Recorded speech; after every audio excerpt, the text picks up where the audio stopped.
Bridger developed as any other child would develop. He sat up, he began crawling, he made the noises that babies make, and was very close to taking his first steps, but he never did. Just thought it was normal developmental delays. Then as time progressed, we knew it was something a little bit more.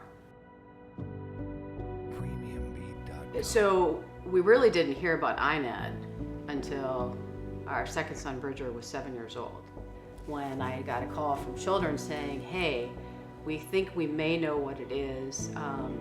If you're gonna be at Children's, can you bring Bridger in and we'll get a blood test?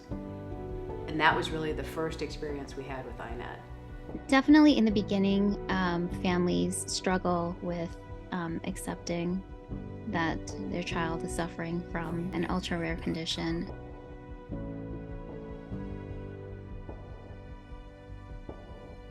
Bridger tested positive for INAD in July of 2008. It was, in some ways, a little bit of a relief, because now we at least had a name to put with his condition. The real surprise was to learn that Essex was also going to suffer from the same disease. Essex was 7 months old, and everything had been normal, of course. And so now we're being told that Essex has it, and we know exactly what this course is going to be.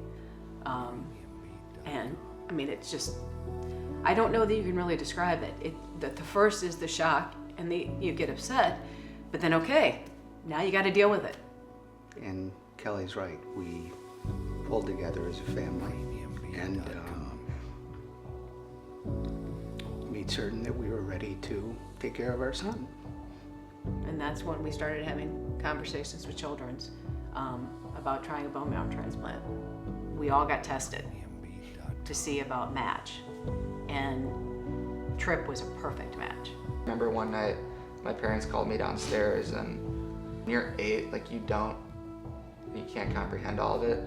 So it's just like, oh, I'm gonna get surgery to help my brother. When we kind of had concluded that it wasn't gonna work, that was pretty crushing, even as like a 9 or 10-year-old, because you knew that you were trying to help your brother, and like to know it didn't work, that was hard. It was a successful bone marrow transplant, but it did not have any effect on INAD. Unfortunately, we still don't have, I would say, an effective treatment for the condition. We just partnered with Nationwide Children's Hospital, and they are conducting those preclinical studies that the FDA would be looking for in order to approve a gene therapy clinical trial for children. By using gene therapies, whether it's replacing the gene, fixing the gene that we have, replacing an enzyme, you can actually change the disease course. There's still that hope of one day we could develop a cure.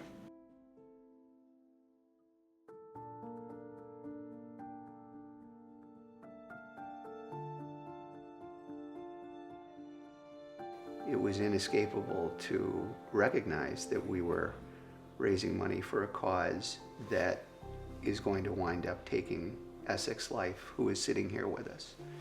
And I think I also understood deep down the significance of Essex being there for those games.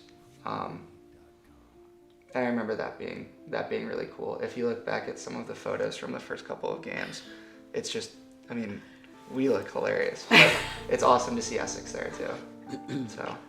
First couple of games, somewhat a trip. I just remember the games, right? Like, we're ball players at heart, so I really remember just struggling to hit it out of the infield.